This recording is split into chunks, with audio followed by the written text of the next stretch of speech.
Welcome back to the Whiskey Wednesday with your boy Cigar Rockstar. I do this Wednesdays at 8 p.m. Central. Please like, subscribe, share, follow, all that mess. Hey, tonight we got a very, very, very special show. We got the man, the myth, the legend himself, MegaLegend Cigars CEO Jonathan Bateman. What's up, bro? Man, what's good, bro? What's good with you? Thanks for having me. Man, all the way from Gambia, I see. Gambia, all the way from Gambia.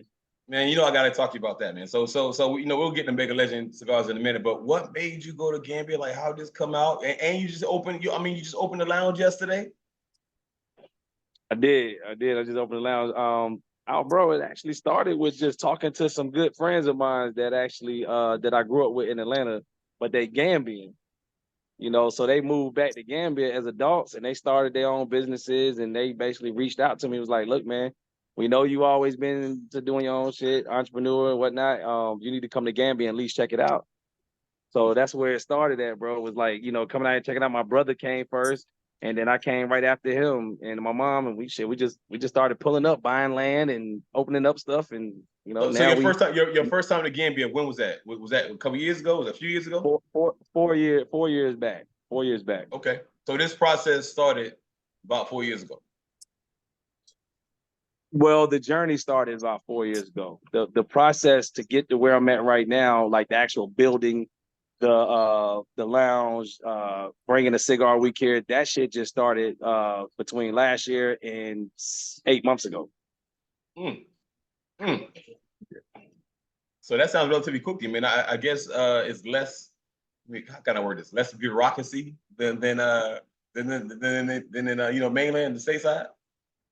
Yeah, you got it, man. You already know. It's out here. It's just really about one thing, and that's just if you got it, then if you got a little change, you don't need much because I ain't rich, but you can get a lot of stuff done over here. It can go a long way. Mm-hmm. Mm-hmm. So you mentioned you started buying up land out there. Are you planning on transferring to Gambia full time from it by way of ATL? I guess I would say. Wish I wish I could transfer full time. I can't do that, man. I still got my kids back in Atlanta. I got too much going on back there, so I'm here though. Like, I mean, the whole point of buying up land is because we want to leave a legacy behind, bro. And honestly, we after visiting, it just seemed like no better place than doing it, back in the motherland. Like, it's a lot of love out here, bro. Like that's why I'm super dope. I'm super not dope. I'm super interested in bringing everybody here because it's super dope here, and I want people to come. Now, would you say so this is a real question. I'm completely naive to it. Would you say your first time in Gambia, did you feel a certain way? Did you feel like you was going back home? Did you feel like you was going back to Africa? Did it rain spiritually for you going back to Africa? So repeat that question again. So when you went to Gambia for the first time, how did it feel? I hear most people say when they touch down in Africa, man, it's a whole different vibe. It feels different, like you knew you went back home type stuff. Bro, I'm gonna tell you, dog. The first time that you come to Gambia, it's this shit's unreal. Like, it was definitely what you're describing. It was a feeling of it was surreal. Like you didn't really know like whether you was at points. It was at points of being here. I was like, damn, I don't even know if I'm dreaming. I don't know if I'm awake because like literally you get sleep deprived because you don't want to go to sleep. There's so much shit to do over here from the time that you get up and start going. Like basically jet lag didn't exist because when I arrived and got here, it was a 5 hour time difference. Not super bad, but when I got here, it was just go time all the way around. So like, I mean, if I did sleep, it was like naps. If I dreamed, it was like snaps. It was real quick. But one thing for sure, one thing for certain, bro, two things for sure.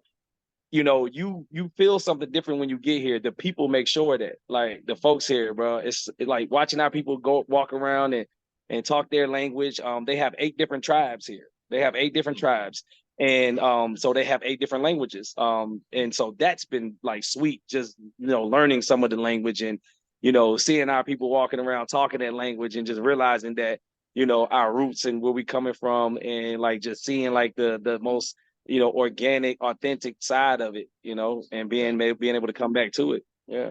Yeah. Yeah. Would you say you were pretty well received, I guess, when you got there?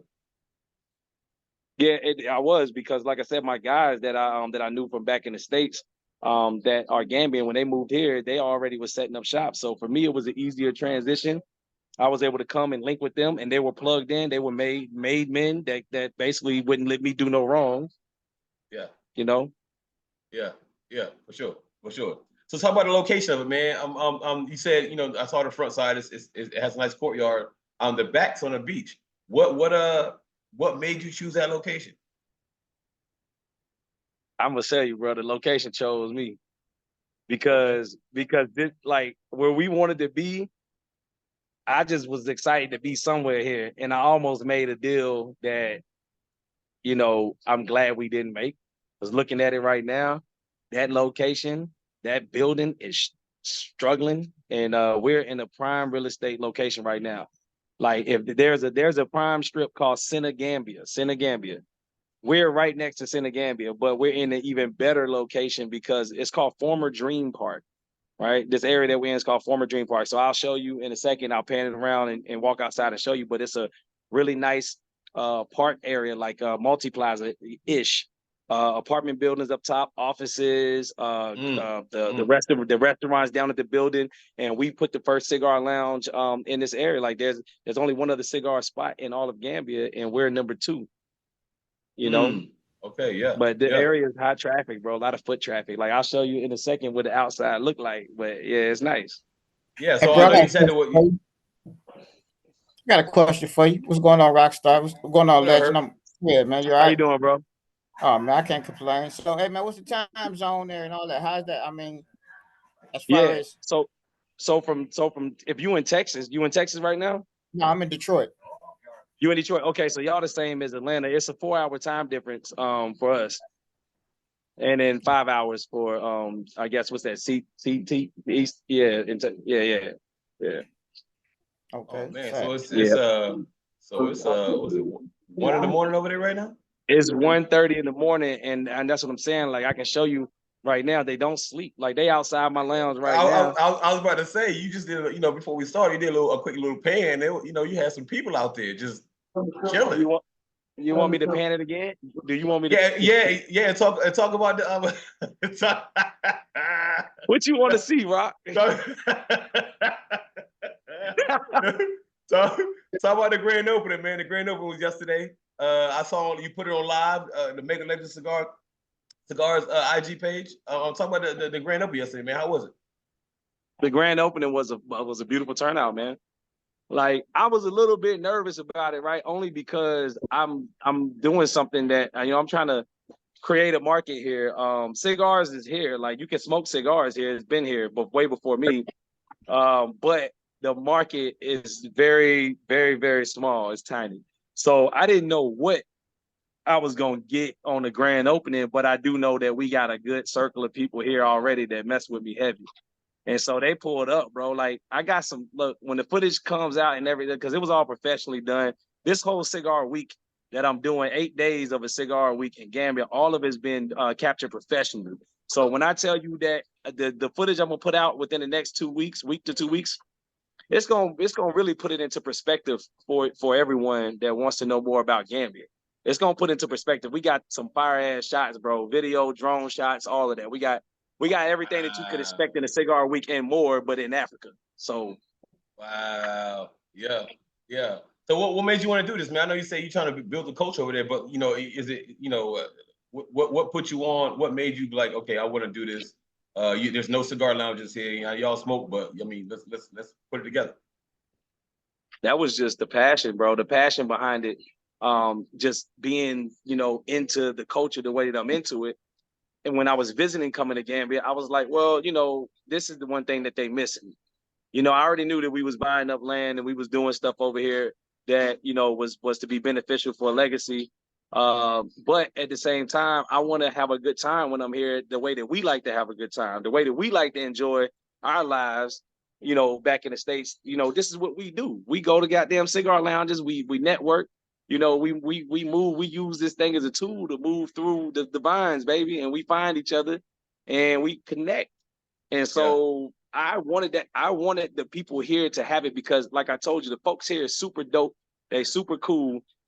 There's some great people, bro. And I mean, through us connecting with them and them connecting with us, it's a mutual shared, benefit that can be, taken from this, and gained from it. So I was like, man, let me do something here that I can get my people to come to and check out, And so, that the first cigar week, along with me opening the lounge, all in the same week, bro. Man.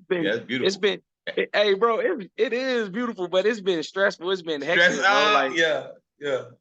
But it's the type of stress that I'm glad to take on. Like, I ain't slept in like shit, like 42 days, bro. Like, like real talk. Hey, I'm being dead ass, man. Like, I ain't had no real good sleep in a long time, man. But it's all good. It's gonna be well worth it. So. Yeah, for sure. Let me. So I saw on the live as well, man. Do you serve food, or is that your neighboring restaurant? You say that? Do we have a different restaurant? What was that? I saw on the live, the IG live you had on your page. You were eating food. Did you serve food, or was that a neighboring restaurant? Oh, so we had food catered for the grand opening from my bros next door. They own NYC Cafe and Grill. They catered food, and we had food catered from the vegan restaurant, which is also like our family, bro. Like they literally have become family to us. So we're in the middle of two restaurants, both amazing food. So we just had them cater the food because, again, at the end of the day, I could have went anywhere and got food, but I also wanted to go to places that that feed right back into my tight circle. And plus they got amazing goddamn food, bro. So, I wanted to make sure that we did something together and collaborate. And actually they're going to be part of a menu. They're like, we're going to put a menu together where when you come to our lounge, you get to select from the menu that's going to pull from the vegan spot and from them. Perfect, man. That's love, man. That's great, man. That's definitely. For sure. Yeah. Let me ask you about the outfit you had on during the grand opening though. What's up with the outfit? It was fly. Oh, you saw that? Yeah, you saw that? Man. It was fly. Hey, Rockstar, Rockstar, was that? Yeah, I mean, I hope so. I hope so. I can get you one because I know your fashion is top notch, bro. So I think that you can come and get something made over here that would fucking blow everybody's mind because it's a mixture of what they, bro. I'm telling you. yeah, I feel that. Your outfit was dope, man. Now was that was that traditional Gambian traditional? Was that what made you wear that? Very traditional. Okay. Yeah. It was grand opening. I wanted to, grand opening. I wanted to, all the people that was coming, I wanted to be seen as, like part of the community, because the majority of people that showed up for the grand opening this year came from here. It came from here locally. We had some people from the UK, had some folks coming from Norway, and from the States.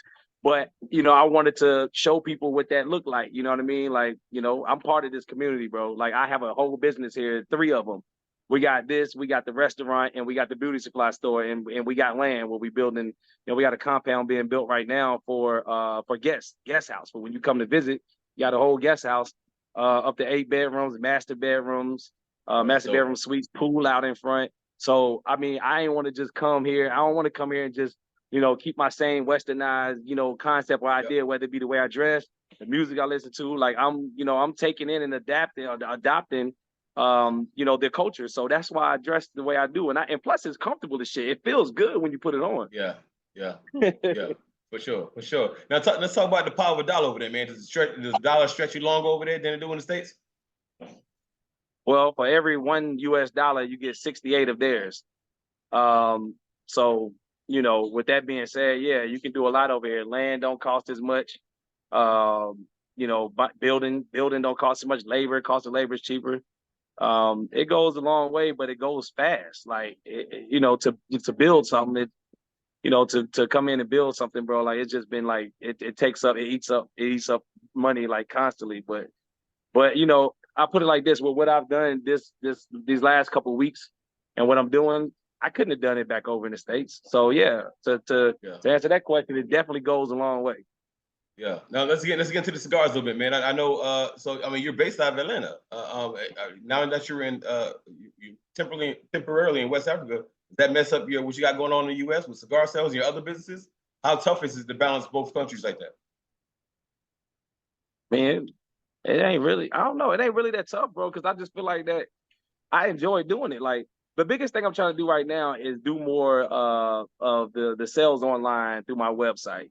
You want to buy cigars, I still want to be able to sell you cigars. What I don't have as much time for is going around and doing the cutting lights. But I still want to, make appearances and show up to certain lounges where my cigars are sold at, because I think that's important to stay in touch with your clientele, the people that support you, the people that support you and buy your cigars.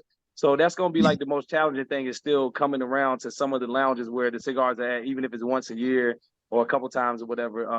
But for the most part, no, it's not super hard, bro. Like, if you order it, you go to the website, I have you shipped out and have your cigars to you in less than 3 days. Hey, Yeah. go ahead, man. Yeah, Finish. yeah. I got a question for you. No, that's it. That's it. So where mainly your cigars at, man? Did you make it to Michigan yet? Like the Detroit area or No, Midwest?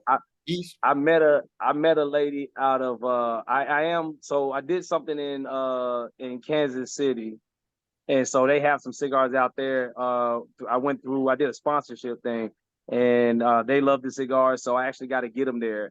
Detroit, I actually met a lady at TPE year before last, and she basically is big in the cigar community out there, and she and I was supposed to be talking about getting the cigars out there. So I don't really have no, yeah. I want to be wherever anybody want the cigars at, for sure. Let's talk about cigars a little bit. Yeah. So MegaLegend, the name MegaLegend, for a cigar company, for a cigar, what made you come up with MegaLegend? Yeah, man, Rockstar, whenever somebody asks me that question, it's a little bit emotional. So I don't know if you're trying to go there, because it ain't no it ain't no other way to answer that question but to be emotional, because it really, you know what I mean? Yeah, yeah. Yeah. I hear you. I'm gonna give it to you for sure. You know a little bit about it? Yeah, I thought you was on Boston. I saw you on a couple podcasts. Boston Jimmy. I think you was in a magazine. I read about that. So I read a little bit, bro. Come on, man. Don't do me like that, man. Man, you know I'm a fan of you, bro. Nah, don't do me like I'm just saying, like, okay, bet. Like, you want to do it? Okay. Yeah. Okay, all right. So the MegaLegend name and the brand, and really the whole, kind of motivation behind me pushing as hard as I push whether it was distributing cigars or where you see I'm at right now. The drive has always been based off of a family situation that took place, and which is also where the name comes from. Some years ago, about going on 3.5 years, 3.5 years now. My nephew, who I pretty much was like a son to me, and he was really close as well with my sons, man. There was a situation where my sons had got into a little beef in Atlanta, and long story short, my nephew, he went down to defuse the situation. Guy pulled out a gun to really shoot my son. Like, he was getting ready to take my son's life, and my nephew stepped in front of it to basically keep that from happening. And he took a bullet to the neck, and he ended his life. His life got taken from him in a act of the most selfless act that you can commit, which is sacrificing your life for somebody else. So to me, it's always been like he's a legend in my eyes. Like, my nephew will never not be that to me. So mega big legend, legendary. Like, I just feel like anything that you do in life, you can be ordinary or you can be legendary with it.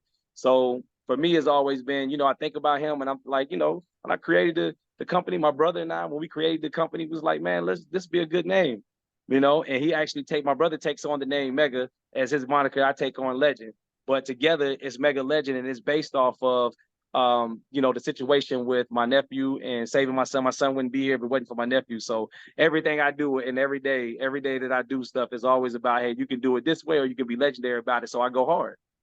Man, for sure, man. Absolutely. I love that, bro. I love that. Let's talk about the blends a little bit, man. I've had a couple of them. I think my first one was I think that 60 gauge I had in Atlanta with Cigar Mike Experience. The Gordo. The video shoot, when we did the video shoot for the promo. But before that, though, I had it at he was at Ace. didn't you have it for the Atlanta Mike's experience? Cigar Mike experience, whatever it's called. I can't remember what it's called. It's Ace. You're right. You're right. You're right. You're right. That's exactly where you had the first one at. Man, it's just, the blends have been getting bigger and better ever since I first started. I've always, taken the approach of don't take shortcuts, but actually, put in the work. So when I first got into the cigar business, I was just trying to, find stuff that people like, and I was like, well, how can you don't know what everybody likes. So that was a hard thing to do alone. So I was like, well, shit, let me just go into the lab and start spending time in the factories. And so all my blends are made in Costa Rica. The farms where all my tobacco come from, my binder and my wrappers come from Ecuador. So I traveled to these places and I spent time there with the people, with the locals, and I was like really putting in the work. And so, doing that for a few years, I said, well, shit, I can definitely do this because I'm bringing back quality. And whenever something was questionable, I take it back to the lab and say, hey, we need to fix this. So. Yeah. So when this project, so I about 3 years ago, when did the MegaLegend Cigar Company come out? 3 years. 3 years ago. Okay, and from so it opened in 3 years. How long did the first blend come out from that? Was that you consider that your first conception day?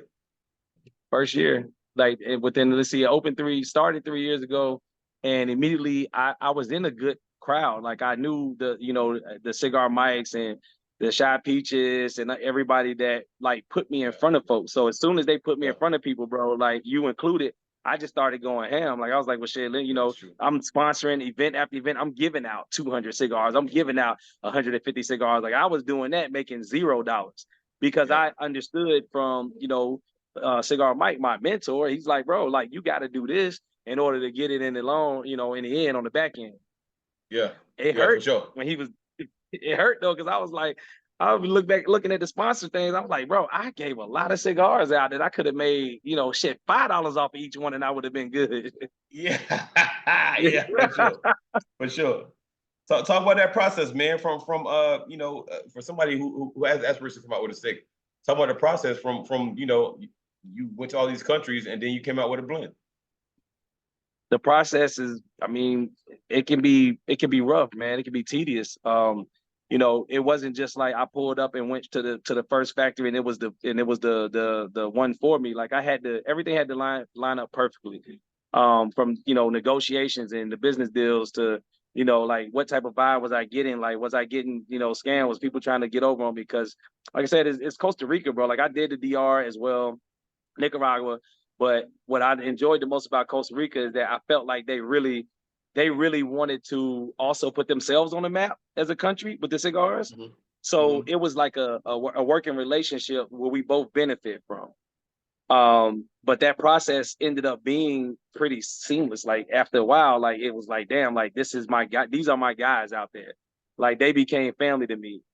So, the process, like I said, it's you just got to basically know what you're doing, learn more if you don't know what you're doing, and be sure about what you're doing. Like just basically be sure about what you setting out to do. I mean, the process is tough, man, for anybody in the cigar business, especially if you're just distributing cigars.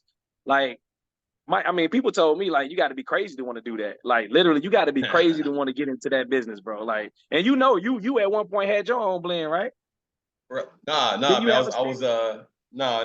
But I almost did. Almost.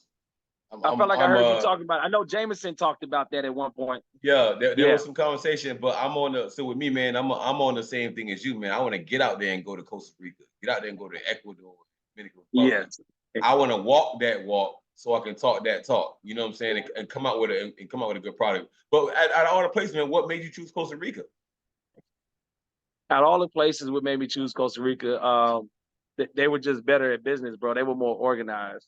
It wasn't like going to the farms or the places, out there that everybody know of, where you got, 40, 50 different, everybody run up to you trying to get you to buy theirs. Get there, here, you take this for free, take that for free. Costa Rica was just like my company in Costa Rica, bro. They're just as calm and as chill as the cigars that they roll. Like, I mean, they just smooth, man. They humble. Like these brothers are rich. That the factory out there is extremely wealthy, come from a wealthy family, and so like just the way that they operate, bro, the way that they do business was different than they didn't seem like car salesmen. You know what I mean? They didn't fit, it didn't feel like that to me. You see what I'm saying? It didn't feel like that. So I'm that way. Like I'm more of a like, man, just relax, chill, let's do business. And they was the same way, And then like I said, I noted this the quality of the leaf was good. 6,000 feet elevation. We up there by the volcano. Where they age and let everything sit, like it's just perfect. It's perfect for the sticks, bro. Yeah, how many blends you got, bro? I got 5 right now, man. I got 5 and 5 quality ones, like my Lancero, my Robusto, my Gordo. I got the Grand Jefe, and then I got a Toro that I call it Cream. And that right now is like making noise, but the cream, everybody loves that. I haven't had that. No, no, sir, you have not. And I'm gonna make sure. As a matter of fact, I'm gonna make sure that when I get back home at the end of this month, I'm gonna put you some in the mail. I'm gonna put you all 5 in there. I ain't never seen you smoke a 70 gauge. I did go get 170 gauge because out here in Gambia they like larger cigars. They don't even do they don't do the petites. They don't do no Robusto. They don't do no Lancero. If it's small, they don't want it. Because they don't like the quality. That's crazy. It is crazy, bro. And it's like it ain't about for them. For most of them, I had, they want to, just have a cigar that symbolizes like, hey, I'm a big man, I'm a boss. So they want the biggest cigars they can find.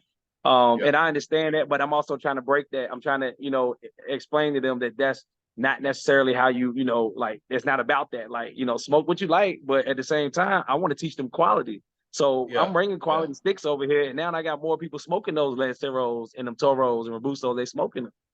How would you say for the people I know you just opened yesterday, but for the people who came in, how would you say their cigar education is, and how are you with educating them on and is it a different education in Africa than it is in America?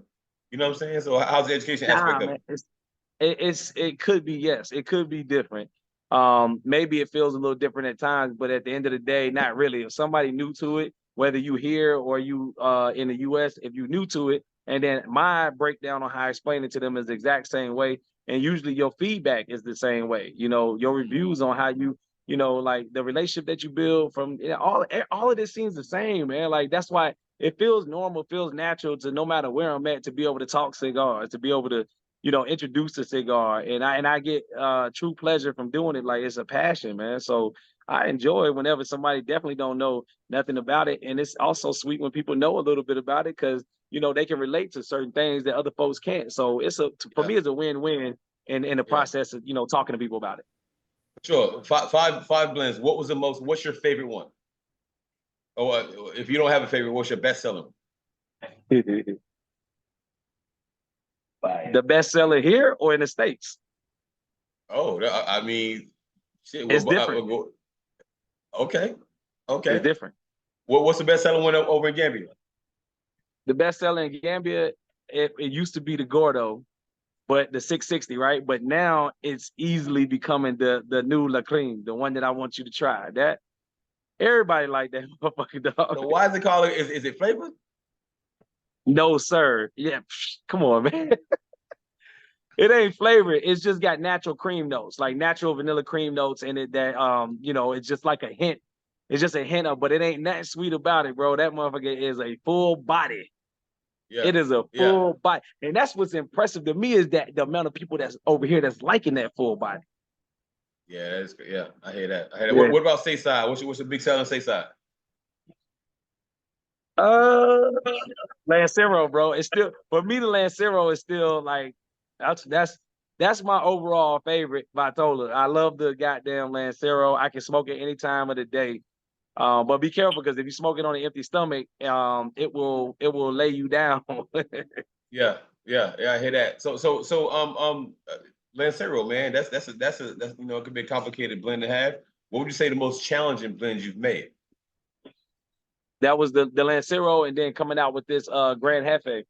I got the 70 gauge is called a Grand Jefe. I've never had a 70 gauge, but again, I like to cater to the market. I like to cater to the market, bro. But that 70 is a little bit more difficult. I will say that my factory they do not specialize in that gauge. They don't. They told me that even when they made it. But I said I need it because I got customers that's asking for a fucking 70 gauge, so I wanted to give it to them. You know, even if it was a loss for me financially to go in to do that, I'm like, I got people that want it. I want to provide it for them. And yeah, obviously the Lancero, you find plugs from time to time because it's such a tight wrap.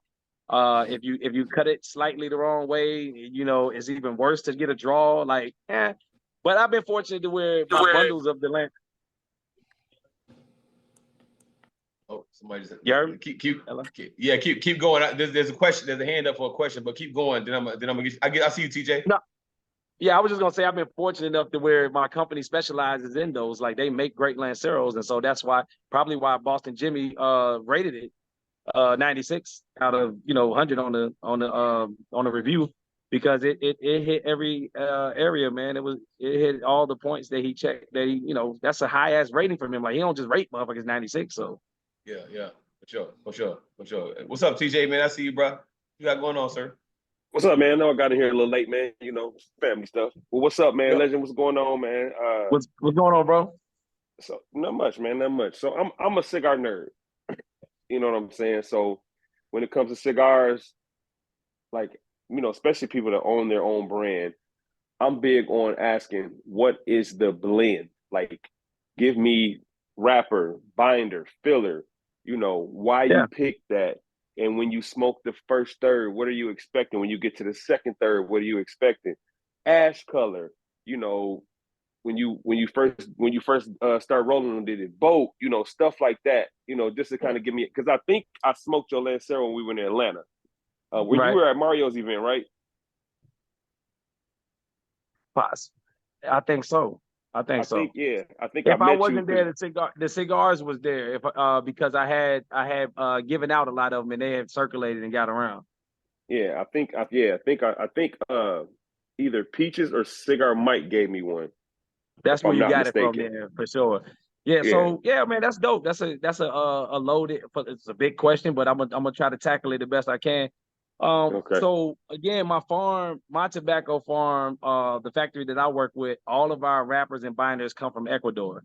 So yeah, so they come from Ecuador. My fillers range anywhere between Brazilian, we have some Mexican, we have a little bit of Peruvian, Nicaraguan, Dominican. So I try to have a versatile profile in my filler between the wrapper, the binder, and the filler.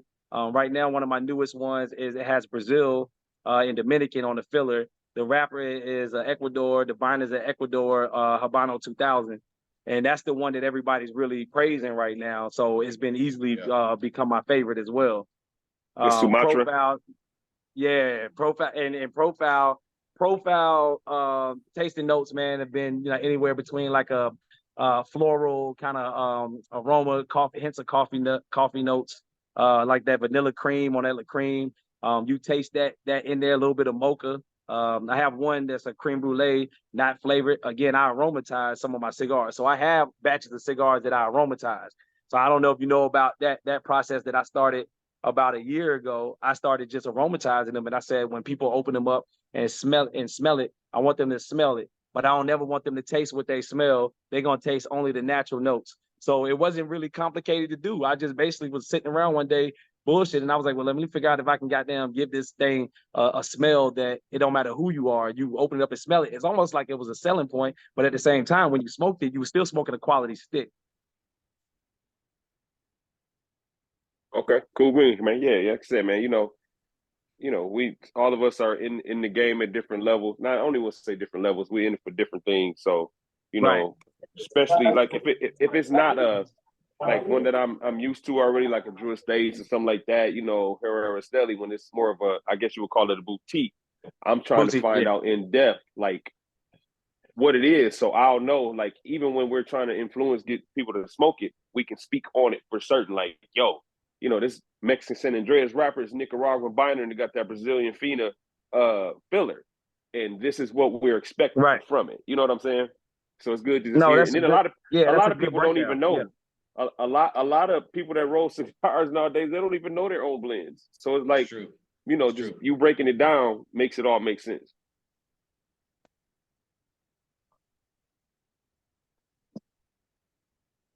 Am Am I still there or did I pause? Yeah, nah, man, I appreciate the Oh. question, to be honest. I appreciate the can you hear me? You good? Yeah, I got Yeah, you. you good, you good. So TJ, he's Okay. live in Gambia right now, so there might be a little delay. But yeah, we got you, JP. Okay. I Yeah, got another hopefully question. I answered. Hopefully I answered the question for you, bro. But yeah, I mean, you know, I try to have something different, man. And once I find what works, I don't try to mess with it. You know, I found something that works and I want to keep it. I think we've been a little choppy. All right, now you good, you good. I want to give a shout out to I am Jameson in the building. What's up, Jay? A I can fellow hear y'all. ATL. Yeah, your screen froze, bro. You good though? We can hear you. We can hear you. We got James in the building. We was talking about you earlier, legend man. We was talking about the sticks. What up, Jay? What up, We though? got What Jay up? over here. Hey, man, can you see me? I'm here. It's happening. Wait, is it working? Let me make sure it's working. Yeah. It says it's You working. good? I think he froze up a little bit. Oh, okay. We going over 6 time zones across the Atlantic Ocean, you know. So yeah, man, we crossing the Atlantic right now. This is like an amazing piece, and I'm super excited about what MegaLegend, man. You know what, John, bro? I don't care if you frozen, right? You'll catch it later. Oh man, wait, I think we lost him. No, there he is. Oh, there you go. There you go, right there. So Hey, what up, though? How you doing, man? Good to see you, dog. Same. You know, when you in, you know how they say when you're in Rome, you do what Romans do. So when you're in Texas, it is. Right. So yeah. But Yeah. listen, H-Town, baby, Yeah. H-Town. When you're in Texas, got to throw them Brahma Bulls up. I got a huge question. Huge question. You ready, John? Hey, what's up? Tell these He people always about. fucking with me, dog. What's up, What's up, James? What's up, man? No, this is serious, really. Tell these people about customs.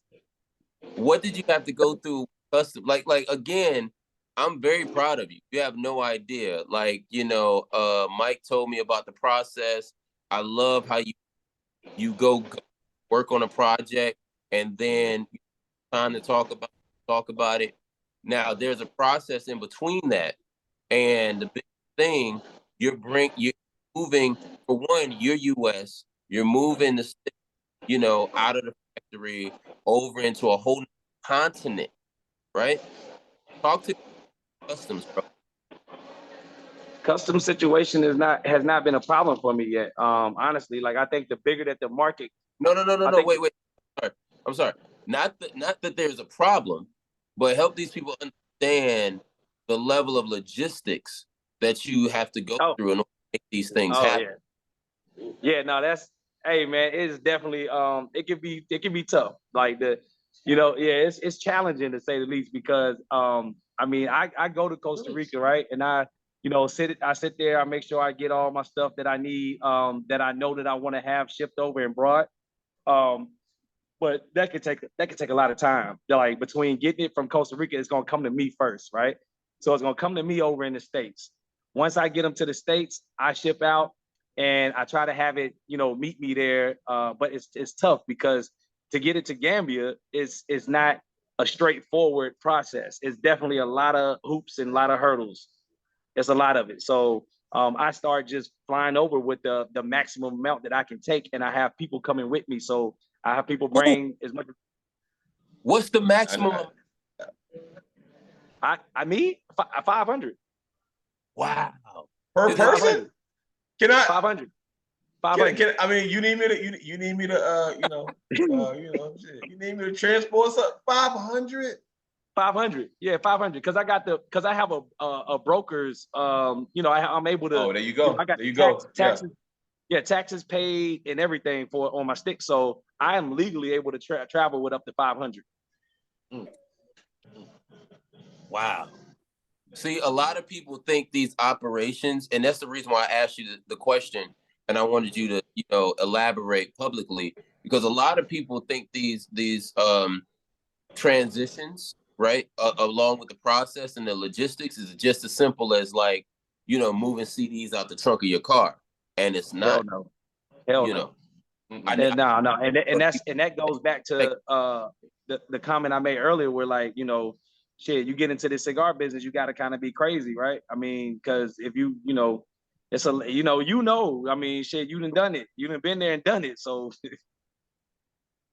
No, but there's a lot of people that's on right now that admire the hustle, and you know, what one thing that I'm very keen on right now is for people understand everything that goes into the hustle, not just the glamour side of it. Because right now, you know, I've seen some of your posts, and I think Smoke Break had liked some of your posts about like the building of the lounge, but a lot of people have no idea of like, again, there is a MegaLegend Lounge in another continent. Forget another country, another Yeah, it's crazy. continent. I know. Yes. Yeah. Crazy. Like, Again, you Yeah. know, bro, look, like, Jay, cut that shit out, man. I'm trying to stay humble again. I'm trying to stay humble, and you hyping. Look, man, you hyping me up because I'm just still a little old legend, but you hyping me up, nah, and man, it's well deserved, bro. Hey, I Rockstar, appreciate that. remember the commercial? That's the first time I was ever on a commercial, a cigar. Oh yeah. Oh, let's talk about the eights. Yeah. Yeah. Hey, For sure. appreciate, bro. Y'all brought so much character to that goddamn promo. Y'all brought so much character to it that I was like, shit, I'm winning even if nothing else come from this. Like I got these two fly these brothers right here. They in my video. They smoking my cigar. Yo, to see when y'all smoked the cigar and y'all was in the video smoking together, I was proud. That was a moment where I was like proud of myself. I was like, shit, Yeah. they smoking my cigar. It was dope, man. Man. It was dope. Well put together. It was dope. But again, here we go. Cigar commercial. Name one brand that has a cigar commercial. Go for it. Anybody, go for it. I don't know. Okay, exactly. Yeah. So it sounds like JB, man. I mean, you talk about you just did did you call it Gambia Cigar Week? You did it 8 days. You talking about the video there? You did some shots, some things in Atlanta. It's marketing and recording and capturing that footage. How important is that to you? And like what is it? I mean, how's that for you? It's the single most important thing, bro. Like honestly, it's the most important thing because I understand, because I also once was the same way where I felt like, you know, what's the need to go over to Africa, or what is there for me to go over there, you know? But that was also back when we were being taught and discouraged from coming to Africa. So, you know, what I'm trying to do is encourage people to come over to Africa more, and especially in my cigar community, because I feel like, you know, when you tie the two together and you get over here and see just how beautiful it is to come over here and smoke with your people, and even if they don't know about the cigars, like you can be part of the history in the making that's teaching them that. So when I created the Cigar Week over here in Gambia, that's all I was thinking about, bro. I didn't think about how much money I might make. I didn't think about how much in debt I might go into from doing this shit. I didn't think about none of that. I didn't, bro. The only thing I thought about was like, I want to bring, After the fact, I'm sure once you racked up the credit card bill and was like, I ain't seen no total for the damage yet, bro, because I mean, I'm not even trying to calculate and look at the damage yet, because as I said, the same time that I'm doing this Cigar Week and everything that was going out for it, I'm also the lounge. The lounge is fully built, like on the inside now. Like as you can see, the lounge is good. Let's go with a tour, man. Let's go with a tour. I know you had the grand opening yesterday. We on Cigar Rockstar TV right now. Everybody, stay muted, everybody, so we can get him on the screen. Let me go to mute. All right, I'm gonna walk it outside so y'all can see from beginning to end coming in to the lounge. And let's see how this go. Hold on, let me see. All right, here we go.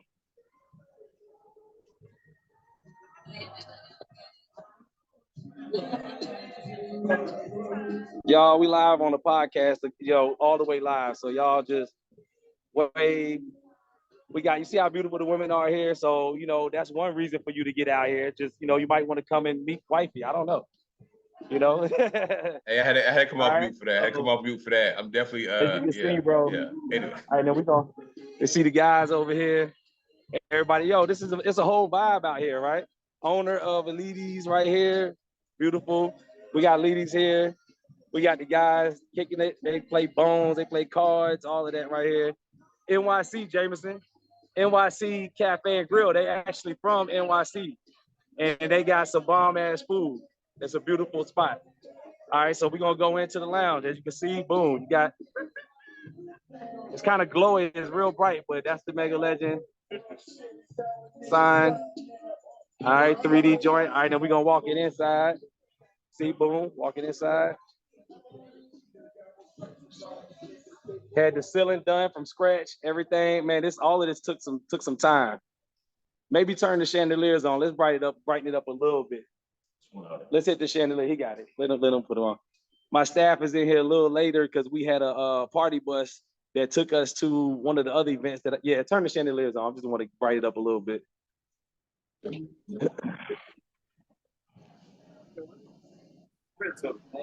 Hey, how are you? What's your name? Danielle. It's a pleasure. Danielle, mute your phone. So this bar took about 3 weeks to build. We're gonna have the bar stools imported. So the bar stools will be here probably in another 3 weeks because it takes about 6 weeks on a shipping container to get your stuff here. And I got my wall of my peoples we got me and Chi-Town Peaches, just some good pictures. Me and Ed Lover. Where's this at again? What was that? You're in Cambodia, was it? Is that what I heard correctly? Cambodia? Cambodia? No. I was saying Robert Kiyosaki. No. TJ, his lounge is in Gambia. It's in Gambia. Oh, the lounge is in Gambia. Gambia. Yeah. Okay. Got you. Yeah, it's in Gambia. But so check this out. When you come, all right, so this is the front of the lounge. All right. When you walk out here through this door right here, this white door, this takes you to a large VIP members only section that seats up to about 25 to 30. So it's dark out there right now. Try open that, see if I can get a little view of it. But if you go out there, you'll see what's being done.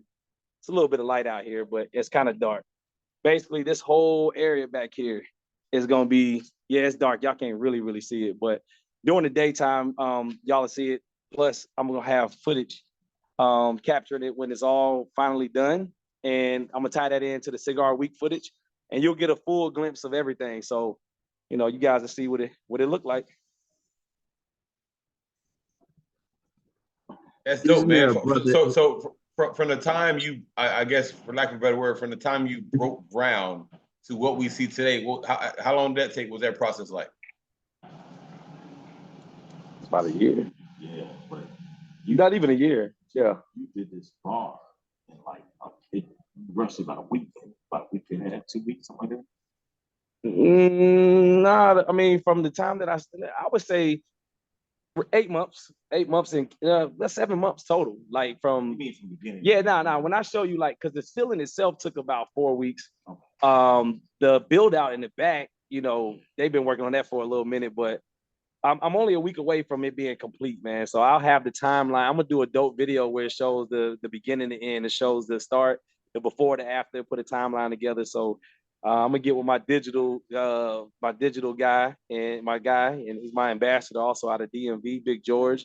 And when he put his hands on anything, the shit gonna be beautiful. So when I chop it up, man, y'all will see like just really I captured behind the scenes. So you're gonna see all the hard work. You're gonna see all the goddamn grit and grime that went into this shit. Even me out there painting myself. At one point, my painter called out sick, and I was so goddamn fed up and mad with him. But instead of being mad, I was like, man, this is my shit. Like this, like I'm gonna go ahead and paint. I don't know how to fucking paint, but I got there, started painting with the spray gun, and I'm out there getting sticky and dirty. But at the end of the day, some of these panels that you see up on the ceiling, that's me that did that shit because I was like, I need to get it done. That feel good. Feel good. Exactly. Lounge owner, got to do lounge owner. Yeah, hey, legend. Let me, hey, Smoke King, I see you, man. But I gotta give a special shout out to my brother, my mentor, Master Sekou Nia's in the building. He's also tuning in from Africa himself. What up, Master Sekou? What's good, people? I was gonna ask the brother. I think there's a brother with a cigar and coffee house in Gambia too. I don't know if y'all are linked up or whatnot, but I feel what you're saying as far as like the work being done in Africa, man. You pick out what you want. Like you pick out, I see you got the marble and in the wood inlay, and you picked every piece of that bar out and they built it to spec because that's how you do it over here. You don't go shopping nowhere. You design it and then you buy the materials and you can have whatever you want. If you want real gold inlay in that mug, if you find somebody with some gold leaf, it's gonna be gold in your bar. So shout out to you, respect to you. I'm in Hey, Kenya, appreciate that, man. we might need to talk to see what's going on as far as like, getting you out here, going out there and fellowshipping and whatnot. Cause we have to move around for these visas. I don't know how your visa set. You got a business, so I know you probably got that multi-entry, multiple year situation going on. I'm okay right now. I can move pretty good. So, God, inshallah, let's keep it going. I want to keep moving the way I'm moving, man. And but you're right though. Like you said it, you hit it on the head, bro. Like dealing with the I've never done anything like this, right? So for me, it was a learning experience, but it was a blessed one because the amount of patience that I didn't even know I had, bro. Like, I mean, this shit right here was like trying. Like, I mean, dealing with over 20 something contractors and having to be the middleman between them. And this one want to argue with that one because this one don't want to take that one's order. Like, for all intents and purposes, I was a GC. Like, I was really GC in this thing. And I'm like, I didn't know this type of work. I mean, I didn't know this type of work like that. So again, I was just, nah, y'all good. I'm just showing the people a little bit of Gambia. That's all. Amen to I'm that. just showing. Okay. Calm down, so, Rockstar. Calm down, Rockstar. I see you over there. Calm down. Hey, I've been telling Rockstar, man, about the continent. I've been telling them, you'll understand that we are copies of Rockstar, copies. anybody else did that on your Whiskey Wednesday? Hey, ain't gonna lie, say cool, man. He's been You know telling what? me I about. forgot who I'm. I forgot. You right. I know about this brother from watching him through you, and it's a pleasure to have him. For me to be able to talk to him. I never spoke to him. I just be watching. And yeah, you're right. I shouldn't have said that just then because he that guy. You and him, y'all some wild boys. Y'all some wild boys. Hey, damn, did y'all hear this superior boss talk? We talking about like hopping in the car, hopping on a plane, going somewhere. These cats talking about, hey, what is the category of your visa? Yeah. What's how your entry set up? I can do that. Yeah. I'm multi-entry. I can go anywhere with my, I got business. I can go to Arkansas. I got in and out privileges. Smoke King, man. I see you. Thank you for joining, man. I see you had your hands up, man. What you got going on, Smoke King? What I was wondering is like, what's your hours? Because I know it's like a little bit after 2:00 in Gambia right now. That's right. Yeah. Oh, so is that like a little private? Bro. Is that a private setup or what's your hours like? The hours the hours out here is whatever. It ain't no you gotta shut down in no time. Basically, as long as my staff willing to work and we got people coming in, we'll be in this bitch till 6 a.m. Like, you know what I mean? Like, it's just something about Africa. Africa don't stop, man. Y'all don't understand. We done been to DC, we done been to Vegas. Like right now, me and Major could get up, get dressed, go to the club. The club will be jumping like it's midnight. It's 5 a.m. here. We can eat, we can smoke, and dance until the afternoon. So I'm just telling you what this brother's dealing with right now. He got infinite opportunity to make money. As far as he want to grind, he just got to build his following, fill up his club, and then print Gambian dollars. Hey, for real. Rockstar, I don't think JP comes back, bro. I don't think he comes back. I don't think so either. We already know. Yeah, I don't think so either. Never. When is the cigar week? When is the cigar week? So Jay. Go ahead, CJ. When is cigar week? When is your cigar week? So we're in the middle of Cigar Week right now. I put it out there, but about 7 months ago to see who was interested. But I also realized that wasn't quite enough time. So we're in Cigar Week right now, bro, and it's actually turning out phenomenal. So the same week as I had my grand opening, Cigar Week is going on. Now, what we're gonna do is from all the footage that James can tell y'all, bro, he been here with me riding this thing out, and from the footage that we got that we're gonna share with everybody, I think that realistically putting the next Cigar Week out in February of next year, I think that putting that information out in a week from now, that gives everybody a good 9 months to go ahead and like decide on whether they want to try to make this happen or not. But but what I could tell you, man, is that I ain't never seen nothing like it. Like I had a vision, but I didn't realize that the vision was gonna spark a whole nother level of things. So this shit is crazy. The funny thing that's how it be, man. That's how it be. I was telling my daughter actually. We all have these dreams, right? And then we'll get our dream, and guess what? We make a new dream or something else. It comes out of the dream that we just had. So hey, you're on the right path, man. Man, that's dope. That's dope. So let me ask you this. 4 days. Hold on, James wanted to say something real quick. We got 4 more days of this, okay? I've been going straight to the crib, as falling asleep, waking up right back into the swing of things. We got 4 more days. I mean, you got to think, we even have Robin here, Ray Charles' daughter, giving concerts out here. Right here in the Terrence, it's beautiful. They love her. Stop playing. Crazy. I'm telling you, it's crazy. JB, right you're holding out, man. JB, you're holding out. Yeah, man. yeah. JB, Hey, she the homie. Talk that talk, George. Hey, let me introduce y'all to Ray Charles' daughter real quick, man. She beautiful and she got a voice out as well. She been holding down my concerts the whole time. Like she put on a show for the grand opening, she put on a goddamn show and had people that didn't even know that they loved that type of music was like standing up applauding her. Like she showed the fuck out. Word. That's what's up, man. That's what's up, man. So let me ask you this, man. She gonna pull up? Just say hi to my people real quick. This is all my folks back home. This is Miss Charles, y'all. Hello. Hey, Miss How Charles. are you? Hey. Cigar Rockstar right there. I need one of those hats. Hey, Miss Parker. Hey, you gotta come to Dallas, Texas. You gotta come to Dallas, Texas to get it though. He gonna put Dallas, that one in the Texas, mail in the morning again. Come to Dallas. I'm in the burbs. I'm in Cedar Hill. Cedar Hill. Okay. I think I can do that when I come there. When I come back to the States, I can do that. But don't have me come all the way there and you ain't got no hat for me.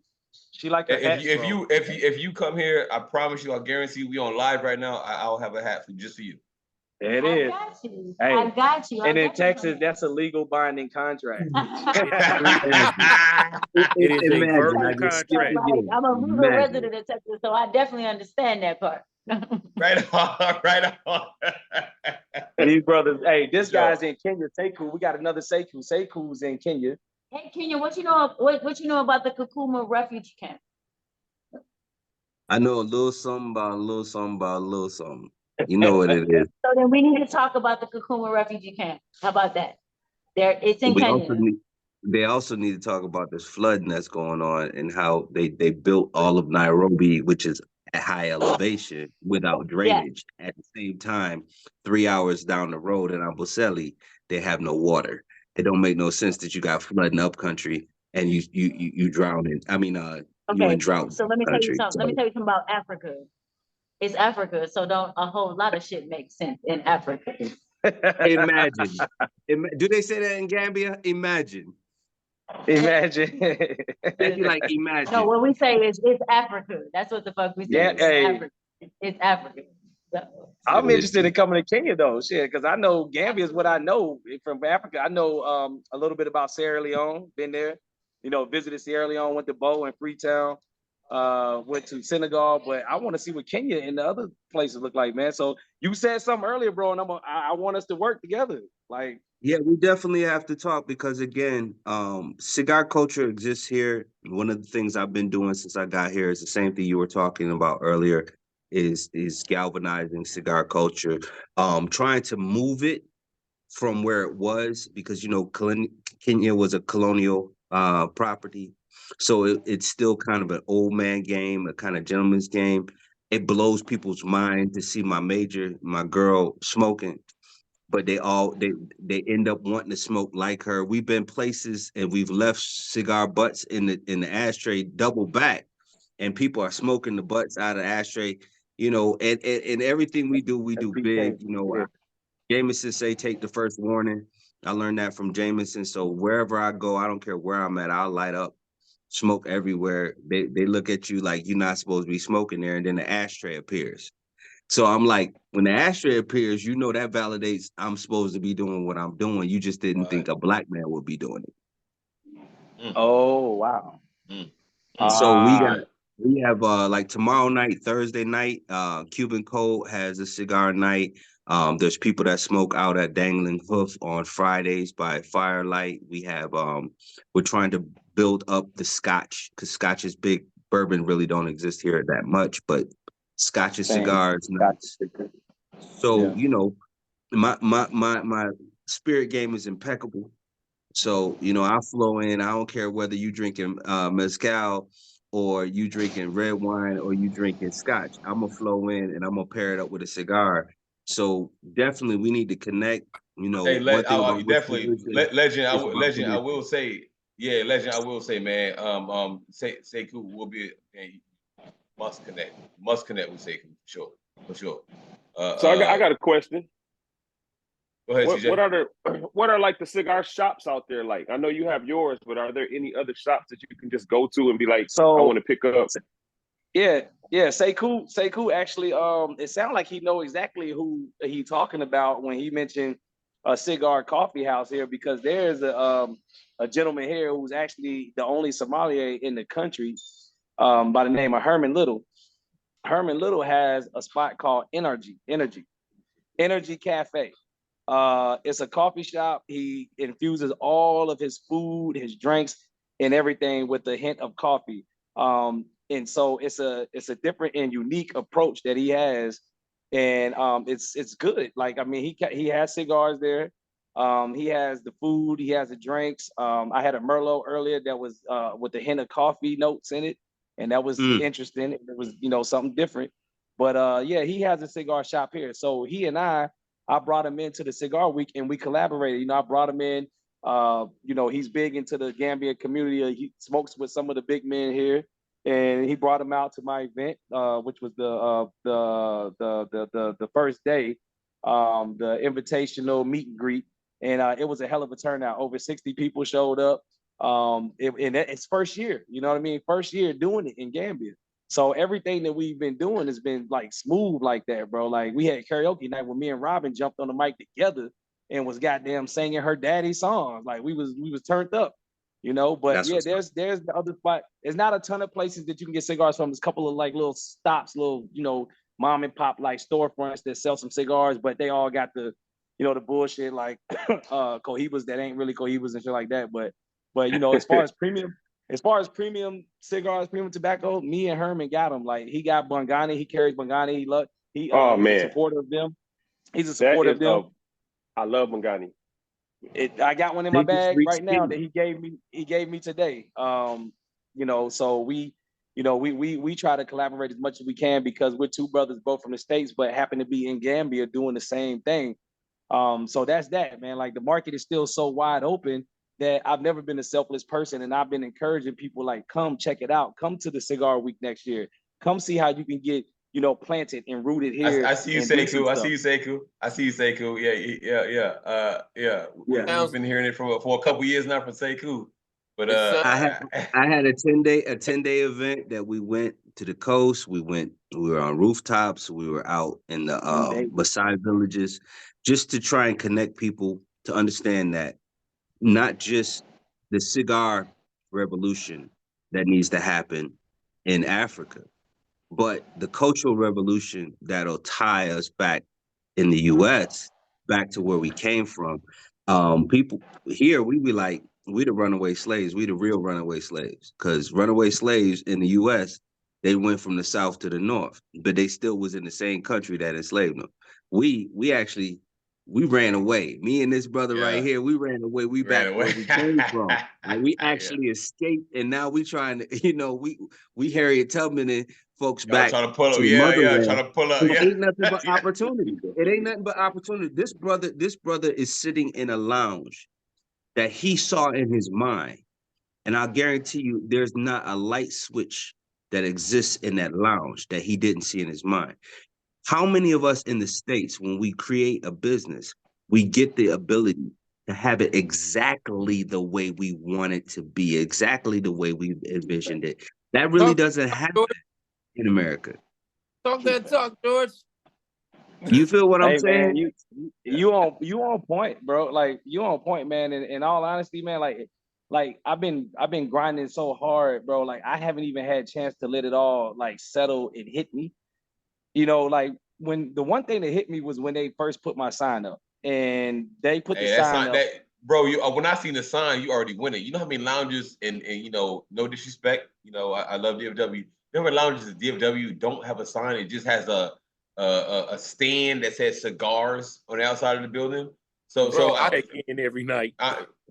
So, bro, when you walk into your shop, man, just seeing it from the parking lot or wherever you walking in from, man, seeing that sign, bro, man, you well accomplished already, bro, for sure. Man, Rockstar, when they put the sign together, it was crazy because I had been waiting months and they was like still slow about it. But you know, that's the one issue that you run into is that you'll get somebody started with, oh, they'll do this, do that. But they taking multiple jobs at the same time because that's how they make their living. They don't make a ton of money off of doing their work. So they actually be backed up. It ain't that they lazy. I'm not gonna say that they lazy. I think it's just that they have double and triple booked themselves, but they don't want to turn down work. But the story is real quick. The story is that I was on the guy's ass about my sign because I was like, bro, I want to feel like I'm actually making progress. If I see my sign go up, I'm gonna be like, you know, he's like, oh, but it's no rush because the place is not ready yet. I said, you don't get it. I said, I want to see my sign up. Like, bro, get my motherfucking sign up. So to me, it was a symbol that, you know, bro, you getting there, and this is what I needed to see. So they surprised the fuck out of me, bro, because I was gone from the lounge. It was still being built. None of this on the inside that you see was here. This shit was all dust, dirt, floor. Nothing was up. It was all crazy looking in here. And so I come in one day thinking it was nighttime when I got here, pulled up to the parking lot, and I had been calling this dude all week. And he was like, I'm gonna get out there. I'm gonna get out there. Bro, I got out the car. I walked down towards the lounge and I saw an ass load of people standing down there. There was a group of people standing down by my lounge and they was all looking up. And these motherfuckers was looking at the sign that had just got put up, that same sign that's out there. So when I walked up, I had that moment. That hit me because I was like, oh shit.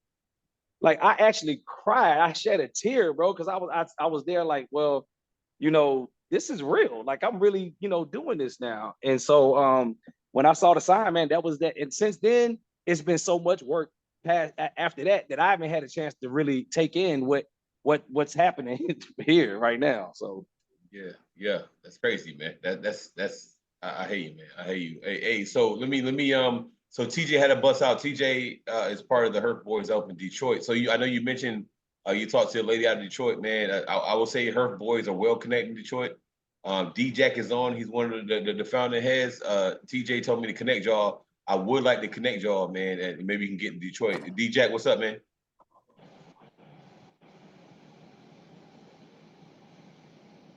What's going on? What's going on, fellas?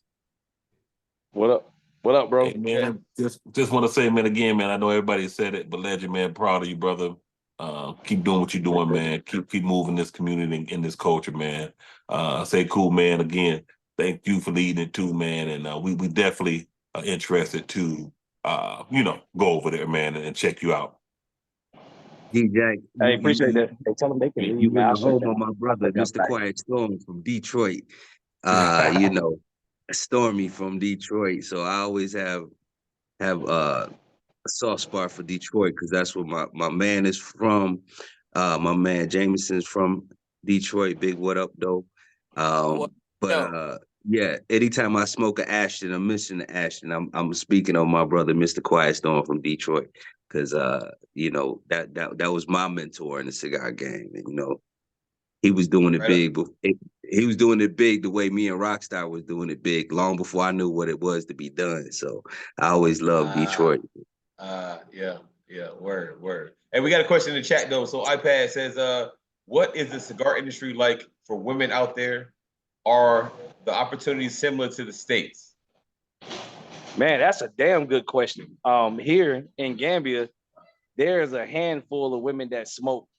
Like, I mean, they come up to the lounge, they buy sticks, bro. Like, even before I actually opened the official lounge, I was selling cigars out of the hair shop, our shop next door, because we also have a beauty supply store. I was selling them out of that. Shit. Oh, shit. He doing Hey, it all. he got three. Hey, hold on, though. He got three. He got three buildings though. Don't come short. He got See, three. James said, I be trying to be humble, then here you come with that shit. I was just trying to like tell you where it started at. Wow, all right. We also have a restaurant here called the Silver Platter. It's a great fine dining brunch dinner. It's a 24-hour restaurant. Wait a minute. A hair shop. Hey, Look at bro. Hey, man. I don't know you, bro. I don't know you, bro, but don't be humble, bro, because you doing the damn thing. Yeah, bro. Facts. You doing it. I mean, you went from talking about your cigar brand, your lounge. So I'm like, you know, brother, doing it. Man, you selling bundles. You selling plates. He got the baby hairs. He got the baby hairs for him. You know what I'm saying? Yeah. Okay, just don't tell me the truth. You got a BBL factory somewhere too, don't bro? Tell me. But look, Africa be that way. See, the thing about Africa, y'all don't understand is like, okay, so you got to build a building. If you got to build a building, that's your building. You put whatever you want in it. So once you get the building up, hey, until you can get what you need running over here, you run something over here. And then you find out you got space in between. Well, you put something else in there. It's yours, man. And see, that's what I wanted to ask you. How is the building process? So you didn't answer part of it, you know, like the whole zoning and permits. It sounds like it's my building. If I want to put a massage parlor here, I got it. If I want you to eat, I can put that. I just, you know, I do what I want to do. It is kind of do what you want to do, but it's always a little money involved. So, for example, when I did this build out, the only requirements was that don't take it to a certain wall. There's a wall back there that when the rainy season comes, it's a waterway. It turns into a waterway pretty much. So you couldn't build a structure going that way. But it didn't affect.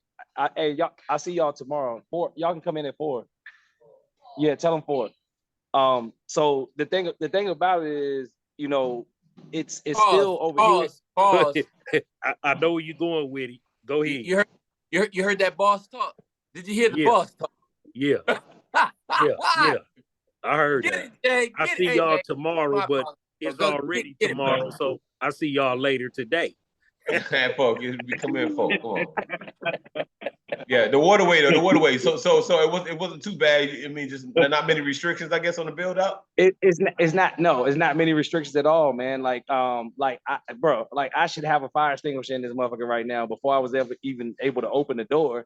And it ain't like they you know, they don't. It's not monitored like that. It's not that type of way, bro. And I mean, that could be a good and that could be a bad. But I know that like the business that I know and what I want, I'm gonna do it all the right way. So there's shit that I'm gonna get and do that I know I need to get and do. But it's super simple, man. Like it's like you couldn't do this shit over in the States, is what I'm saying. Like what I'm doing, how I'm doing it, and in the way that I'm doing it, the time that like I'm doing shit by the books that we know of. Over here, I don't have to do it by the books. I can do it. Yeah, there ain't no restrictions really like that, man. You know, it ain't really no restrictions. Ain't no code enforcement coming in, red tag and shit, and I'll tell you what the code enforcement look like. This is what the code enforcement look like over here. If they walk in, first of all, it's all us. Like this, they coming in like this, right? So when they come in. Every last one of them. So when they come in, say for example, I had something that was, you know, that needed to be done. All they're gonna do is come in and basically be like, look, you need to put this there. Maybe throw a little side eye at you, and for them to walk away and never come back, you throw them a couple of dollars, and I'm talking about a couple of dollars. And that's what like, I ain't talking about a lot. Legend. What I say to everybody about Africa, I say, you move in Africa as American with some capital, the way 1950s white folks move. And people always look at me and they nod and they understand why. Because in the 1950s, that whole Trump make America great again, they talk about make it back to a time when cash was king and you could move how you wanted to move. If you have, as they say in Kenya, a little nini, everybody wants some lunch or a nini. So you get pulled over, you get a review. As long as you got a little nini, for the person that's doing the review, 9 times out of 10 is carry on. You ain't got to worry about going to jail. You ain't got to worry about nobody padlocking nothing. As long as somebody got some lunch off of the exchange, bro. And mind you, lunch is pretty inexpensive. You hear me? Yeah. I'm shedding. So you can whatever you get yourself into.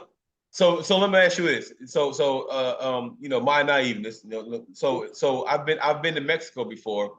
And, you know, I had to pay some nini, I had to pay some money, but that's more of a corrupt, I will say, country. How is that different than, you know, hey, inspector come through, hey, let me throw you some change before you pass me?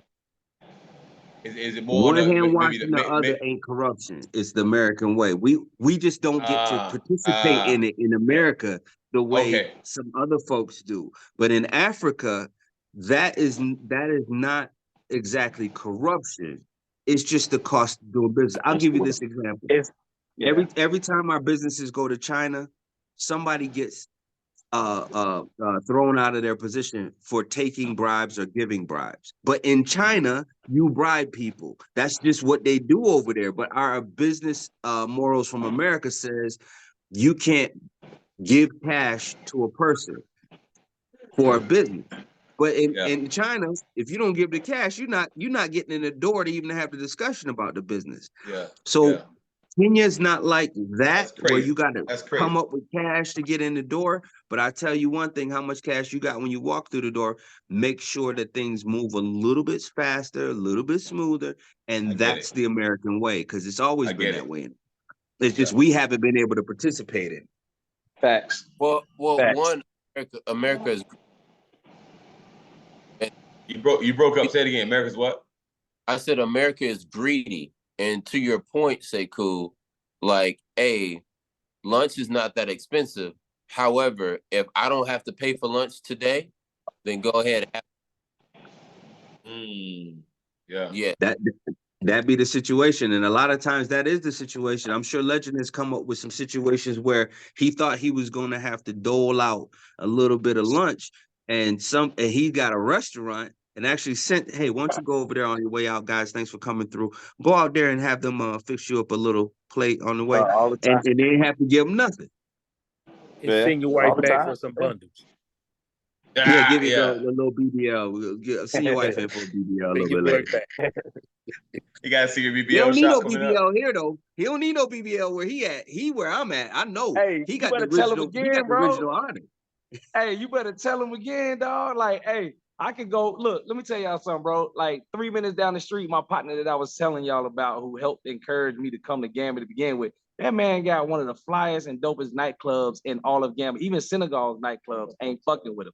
If I go there right now, because he messaged me a few minutes ago, like, bro, you pulling back up to the club tonight? I started to be like, yeah. But I know that shit's so packed and it's jumping, like it looked like some shit, like a combination, a mixture of Miami on South Beach, mixed with Atlanta, mixed with a little Houston, mixed with a little Dallas. On a Wednesday? On a Wednesday, bro, Thursday? It's bro, you gotta understand, Gambia is understand this. Gambia is a true hospitality-driven culture. It's all about coming out. It's all about coming out, drinking, smoking, whether it's shisha, whatever. Like, I see y'all tomorrow, bro. Having a good time. That's all it's about. It's down the street. Might have sell my house and You say this is what I'm telling y'all. The shisha, the smoking, hookah, whatever. That's a flex, right? That's like a flex. And the funny thing that I realized when I came to Kenya, and I think I told you about this, Jameson. We came in, they was all sitting around smoking hookahs. We came in with the cigars. To them, cigars equals wealth, because all they've ever seen is rich people with cigars. So we come in with the cigars. Now motherfuckers don't want to use the shisha no more. They want to know about the cigars. I see Diamond Platinums, who's a big Tanzanian artist. He's like, think of an usher. He's an usher. Oh, for these people over here. on that reality show. I heard about Yeah. it. I heard. Yeah, he's smoking cigars in one of his videos, but he wasn't smoking them in his videos before we came over here. So I'm just, you're welcome. Bro, I We out got here the artists showing over here. The artists over here in Gambia, there's a couple like big ass artists over here. One of them, he reached out already and was like, "Look, man, I'm trying to get some cigars in my next video shoot." I said, "Shit, say less. Like, I know who you are. Like, you ain't even got to." But like you just said, prior to like now, man, in this moment in time, it wasn't nobody puffing and like walking around publicly with cigars. Because I'm gonna tell you, say cool, and you may know it. Maybe it's like that over there, but here, the cigar shit is still almost kind of taboo. Like even the big men over here that smoke them, they rather smoke them in private because they don't want like they don't like. What's good about my location is that I got ton of parking, like great parking, so you can pull up and be at the same time discreet because of where you park that off the street. I got the VIP entrance, so these men that are coming in buying the VIP memberships, excuse me, they not coming through the front door that I just showed y'all. They coming in the back side entrance that take them straight to the VIP lounge where when they get up and leave, you will never know they was here. They like their privacy like that here. Nairobi's a little bit different. Nairobi is about 15% facts, 85% cap, son. They love stunting. And I'm telling you, the stunt factor, that's why they picked up the cigars. We were at the beach when this happened, and we were stunting all night, smoking cigars. We was in VIP. We was in a space that you wasn't supposed to smoke in, but we paid off the bouncers with Red Bulls, right? Like again, little Nini. So we bought a bunch of Red Bulls. Listen, bought Red Bulls for the bouncers. The bouncers said you could do whatever you want, and they stood there to make sure nobody came in our section. So when we left, me and my major left, and we left the camera crew there. The camera crew said they was pulling the cigars out and trying to smoke them after we left, trying to do exactly what we was doing. And what was we doing? A puffy video. We was standing on couches, throwing champagne, buying bottles of blah, blah, blah. Next thing you know, they doing it. Instant impact. So what I know from what the brothers doing over there at Gambia, same thing we're doing here, the culture is moving. I keep calling y'all saying, yo, y'all got to come ride this wave. We don't have a Jameson. I'm sure there's no Jameson in Gambia the way there's no Jameson in Kenya. There's no Rockstar other than me in Kenya. Yes, sir. There's none in Gambia. Sir. Yes, sir. So coming through, every person, there's no representative of that Detroit look. And what I'm noticing is that everything mid-90s, they starting to wear the big jackets with the letters on them. They starting to wear the Timbs. They starting to wear baggy clothes. Eight-ball jackets. Yeah, I'm like, they're impressionable. I'm like, they not ready for real current cigar culture yet, but they better get ready because once you do this trans-African cigar experience, it'll never be the same again. There you go. So, hey, Legend. Hey, what's the distance? Go ahead, Fred. All right, hey, what's the distance between you, Say Cool, and you, Legend? I mean, what's the the distance between the two countries as far as from? I only know I'm in somebody East that Africa. did. Oh, go ahead. You might know. I'm in East Africa. So here's the thing: East Africa, it's probably 6 hours. It's a 6-hour flight to most places. Oh in wow! Africa. Oh, to Gambia, if I'm not mistaken, Gambia. How close are you to Sierra Leone? Sierra Leone, it's about an hour and 45-minute flight. So you're West Africa. So we talk about going across the continent. It's an 8-hour flight. I just looked it up. 8-hour flight. It's like an 8-hour flight. Yeah, that sounds about right. Because I know somebody that took a bus trip from that's Kenya. I'm thinking Nigeria. All right, my bad. Somebody that I know came here from Nigeria and it took them 8 days on the bus. So, but that's no. Okay. No. Don't count that. Don't count that, y'all. Don't count that, y'all. Oh my trust me. God. One thing that the colonizers did to Africa is make it damn near impossible to easily move between countries. I understand So that. you got Okay. to go around mountains and up and down and cross valleys and all this other stuff. And I'm like, it's right there. You can go right there. Hey, let me ask you, Sekou. So if you go from Kenya and come here, or any other country in Africa, are they making you have different requirements to come into it versus if you came in from America? Because I know the last few times I traveled into Sierra Leone and Senegal, different places in Africa, if you're going from Africa to Africa, they make you show like a yellow fever card. But you only have to do that if it's coming from Africa to Africa. Okay, because it wasn't always like that in Gambia. When you came into Gambia, you didn't have to get yellow fever? Nah, never. But Nigeria, you do, and Ghana, you do. I am in Kenya. We didn't have to get malaria or yellow fever because they got pills for malaria if you get it, and yellow fever. Same here. Same here. Yeah. But when we went to Zanzibar about 2 weeks ago, we had to get yellow fever before we can go to Zanzibar, which is in Tanzania. So, but the good thing is, for East Africa, you can get a multi-country visa. And what is it, girl? Is Kenya, Rwanda, and Uganda. Kenya, Rwanda, and Uganda, which is the places you really want to go. You really don't want to go to Ethiopia, too strong, or Somalia, because they still blicking over there. So I'm from the hood. I don't go into. I escaped New York. I am not going into a war zone. Hey, and that's the beauty in Gambia, bro. It's like you can't even carry guns over here. The police officers don't have guns. Now the military got guns, but the police officers are standing out there with whistles and they on foot. They but them police officers slap the hell out you.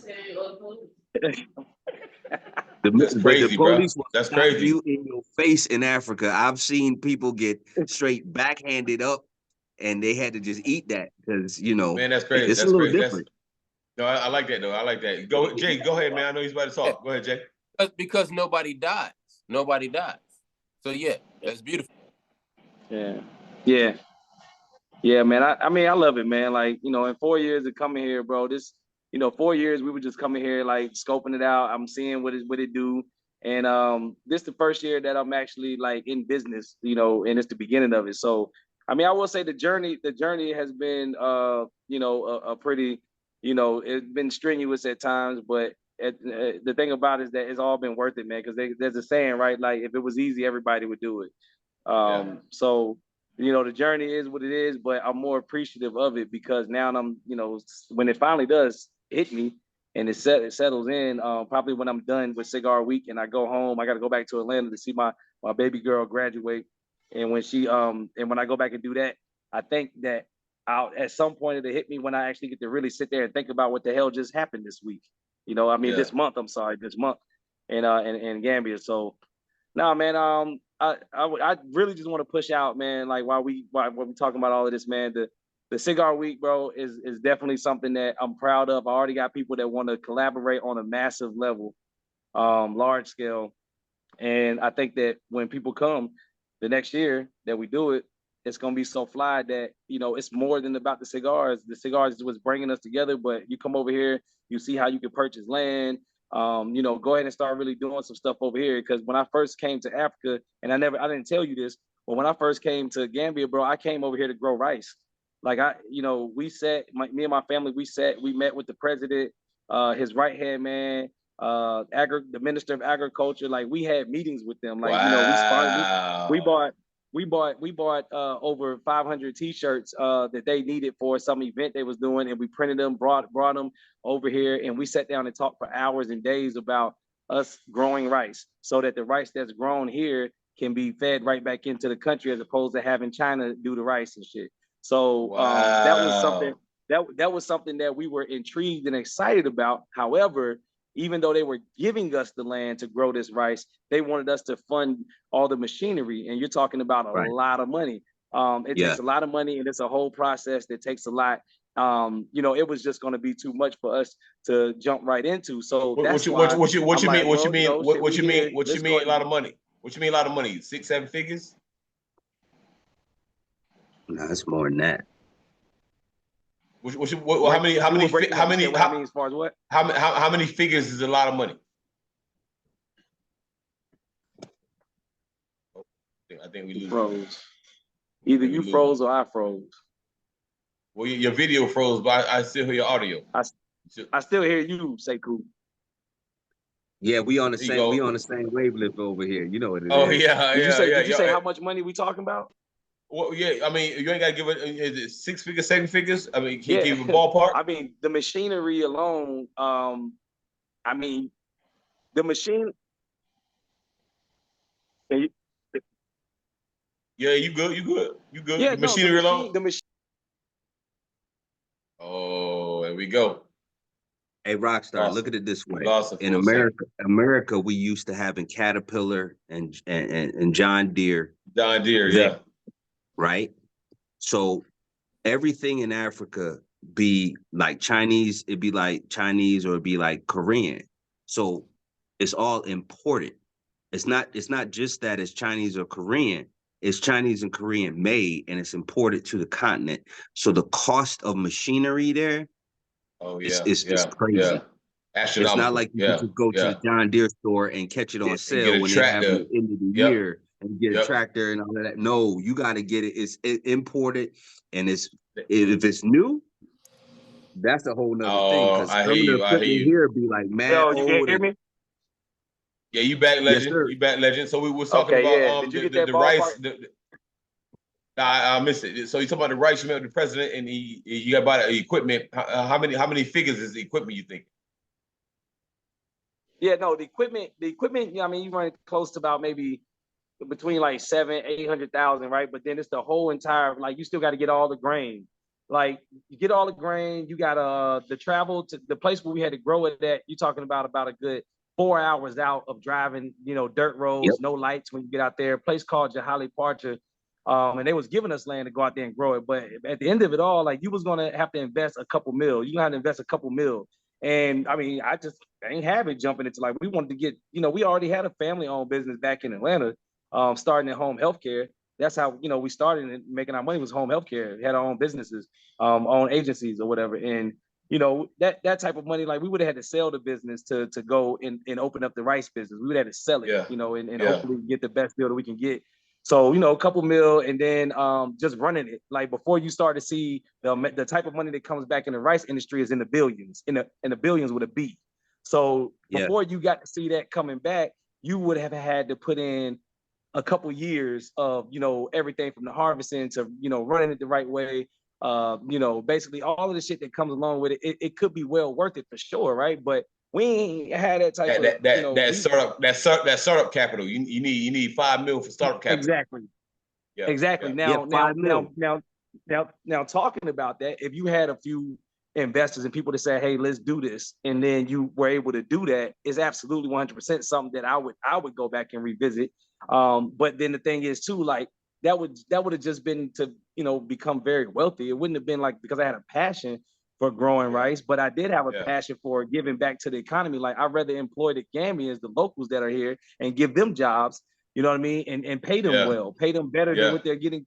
And you can do that through the rice. Like, even in my cigar lounge, like, I have every intention on making sure that when we start really eating and the funds coming in and we can recover some of this investment, raises and shit's gonna go up fast. Like, I want my people up in here to get, like, I want them to feel good every day about coming here and coming to work, bro. Like, I'm already building a great relationship with them. Like, my relationship with my employees, man, is like, I want them to feel like they family. And at the same time, still keeping it professional in a sense to where their expectations are met. Well, yeah. Do they get paid monthly in Gambia the way they do in Kenya? Every month. So yeah, we have a domestic, our maid. We got her for life. Why? We pay her like America. Every 2 weeks she gets paid. That whole concept of getting paid every 2 weeks blows her mind because she one accident away from not being able to continue working until she can get paid the way they pay. Yeah. So you got to go 4 weeks. You got to budget like a mug. If you making $200 a month, you got to budget like a mug to not be able to come up short. So what they do is they have a system where you could borrowing money, even though there's a lot of Arabs here and borrowing money is not very halal. they got a system where most people walk around in debt because they can borrow money right from their phone because we use electronic currency here. So everything's through your phone.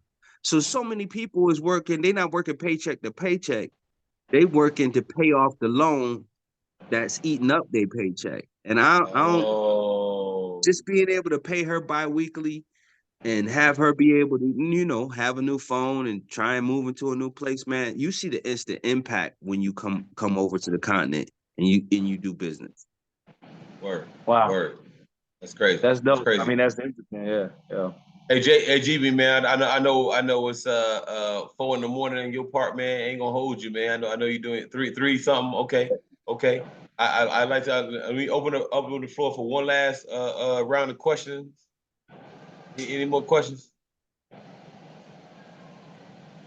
So is your plan, Legend, to eventually move over to Gambia full time? Man, honestly, I would love to. Man. It just kind of depends on personal family matters and things like that, if that's even possible. But it's definitely within reach, and it's in my grand scheme of things, because like I said, I love it over here. And if I can get my kids, bro, if I have my kids here, and this is a place where we can be as a family, as a unit, and then I would say 100% hell yeah. Yeah, that's dope, man. I'm with it. See, D-Jack, you coming off mute, D-Jack, or you just playing around? No, I was just messing around. But again, brother, I can't stress this enough, man. So cool, Legend, you're doing your thing, man. Keep it up. I definitely want to come to Gambia, man. So if you can shoot that information for next year, once you get it together, that's something I would definitely love to come, man, and support you brothers, man. Definitely. It's done, man. I appreciate it. And I'll make sure I get everybody contact from this call. Matter of fact, when I push the info to Rockstar, I'll just have him share it to you guys. What we're gonna do is create a large WhatsApp, so that since I'm here a lot between here and Costa Rica, I would like to create a large WhatsApp for the Gambia Cigar Week for February 2025, and from that way we can all communicate, and you'll get all the information you need fed right into that WhatsApp. So looking forward to it, man. Like I definitely want to meet all you brothers in person, and even if it's before then, right? Like I'm always out in Texas. I ain't been to Detroit. I've never even been to Detroit, but I would like to come out there. June 9th. June 9th, baby. Yes, sir. I'll be back home June 9th, brother. Hey, listen, you can take a flight straight from Gambia to Detroit, bro. June 9th. Yeah, that's possible. That can happen, man. But hey, before we get off, man, hey, I wanna thank y'all, man, for tuning in, man. First time doing the Whiskey Wednesday with my man Rockstar. So the week that I'm making history here in Gambia, doing what I'm doing. Also, first time ever on the show.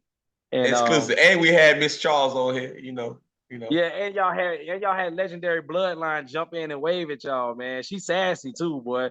Hey, she's real sassy, dog. She, y'all like her. Like James, look, James on his best behavior right now, but that nigga been drooling.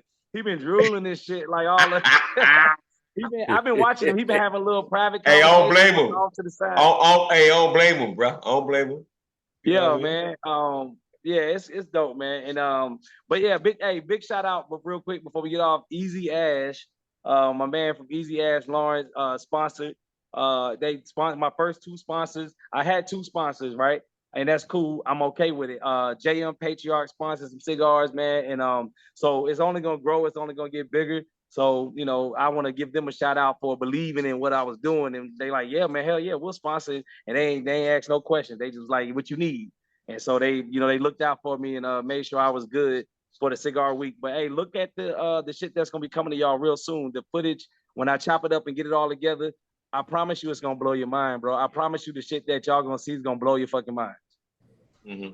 That's dope, man. Legend, don't forget to put your socials out there real quick, since this is being recorded, man. You gotta put the socials out there. Yeah, man. On IG is MegaLegend Cigars on IG. All right, that's my main platform. I should get better at other things, but MegaLegend, the website is MegaLegends. Legends is plural. Cigars is plural. So MegaLegends Cigars, all right, .com. That's the website. You can go on there and get information about the Cigar Week. A lot of my shit gonna be posted on there. The cigars are on there as well. But yeah, man, that's you know, that's me. That's pretty much the way to get me. Yeah, hey man, hey man, I appreciate you, man. This is another Whiskey Wednesday, your boy Cigar Rockstar, man. We live from Gambia, Africa. We got Nairobi in the building. We got Detroit, man. We all over the place. Dallas in the building. Man, I love y'all. I couldn't do this without y'all. Don't forget to tune in. I do this Wednesdays at 8 p.m. Central. You never know what you're gonna hear. Subscribe, like, share the Cigar Rockstar TV. We had MegaLegend on tonight. Hey, JB, man, I appreciate you, man. Thanks for staying up with me, bro. Hey man, appreciate y'all. Y'all be easy. All right, man. I appreciate y'all. One love.